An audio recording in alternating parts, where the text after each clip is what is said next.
టాలీవుడ్ నుంచి కోలీవుడ్ వరకు ఇప్పుడు అందరి కళ్ళు ఒకే సినిమాపై ఉన్నాయి. అదే దళపతి విజయ్ జననాయకుడు. సంక్రాంతికి రావాల్సిన ఈ సినిమా బాక్స్ ఆఫీస్ దగ్గర అడుగు పెట్టకుండానే ఏకంగా 3 నెలల గ్యాప్ తీసుకుంది.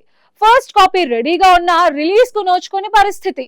ఒక స్టార్ హీరో సినిమా సెన్సార్ దగ్గర, వివాదాల దగ్గర ఇలా ఆగిపోవటం ఈ మధ్య కాలంలో ఇదే ఫస్ట్ టైం అని చెప్పాలి.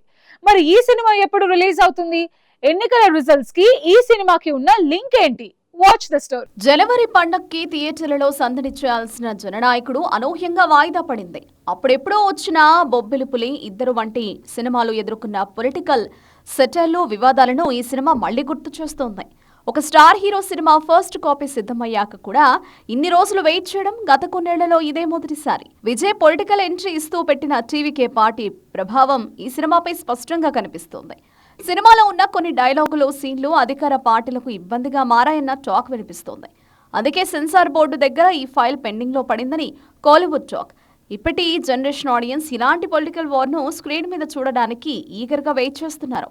ఈ లోపు సోషల్ మీడియాలో రకరకాల రూమర్లు షికారు చేస్తున్న మేకర్స్ మాత్రం చాలా సైలెంట్ గా తమ ప్లాన్ అమల్లో పెడుతున్నారు. జననాయకుడు టీం ముందు 2 ఆప్షన్లున్నాయి. ఒకటి, ఎన్నికలు పూర్తి కాగానే వెంటనే థియేటర్లోకి రావడం. రెండోది, ఏప్రిల్ 30వ తేదీని లాక్ చేయడం. అయితే ఇక్కడ ఒక పెద్ద ట్విస్ట్ ఉంది. ఎన్నికల ఫలితాలు రాకముందే సినిమాను రిలీజ్ చేయాలని డిస్ట్రిబ్యూటర్లు మేకర్స్ పై ఒత్తిడి తెస్తున్నారట.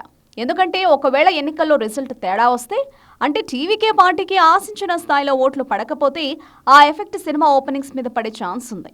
ఫలితాల తర్వాత ఆడియన్స్ లో ఆ ఇంట్రెస్ట్ తగ్గిపోతుందని, కలెక్షన్ల పరంగా భారీ రిస్క్ ఉంటుందని ట్రేడ్ వర్గాలు విశ్లేషిస్తున్నాయి. అందుకే రిస్క్ తీసుకోకుండా ముందే థియేటర్లోకి వచ్చారని మేకర్స్ ఆలోచిస్తున్నారు. మరో 2-3 రోజుల్లో దీనిపై ఒక క్లారిటీ వచ్చే అవకాశం ఉంది. ఒకవేళ సీన్ రివర్స్ అయి ఎన్నికల్లో విజయ్ పార్టీ మంచి విజయం సాధిస్తే మాత్రం జననాయకుడికి అది పెద్ద ప్లస్ పాయింట్ అవుతుంది. అధికారంలోకి వచ్చిన ఊపులో ఫ్యాన్స్ సినిమాను ఎక్కడికో తీసుకెళ్లి కూర్చోబెడతారు. బాక్స్ ఆఫీస్ దగ్గర వసూళ్ల వర్షం కురవడం ఖాయం. ఒక రకంగా చెప్పాలంటే ఇది డూ ఆర్ డై లాంటి సిచ్యువేషన్. ప్రస్తుతం కేవీఎన్ సంస్థ సెన్సార్ సర్టిఫికేట్ కోసం ఎదురు చూస్తోంది.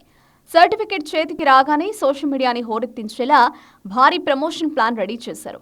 అఫీషియల్ అనౌన్స్మెంట్ రాగానే సినిమా మీద ఉన్న హైప్ డబుల్ అవ్వడం గ్యారంటీ. పొలిటికల్ డ్రామాగా వస్తున్న ఈ సినిమా విజయ్ కెరియర్లోని ఒక మైలురాయిగా నిలుస్తుందని ఇండస్ట్రీ వర్గాలు భావిస్తున్నాయి. మరి జననాయకుడు బాక్స్ ఆఫీస్ వద్ద విజేతగా నిలుస్తాడా లేదా అన్నది చూడాలి.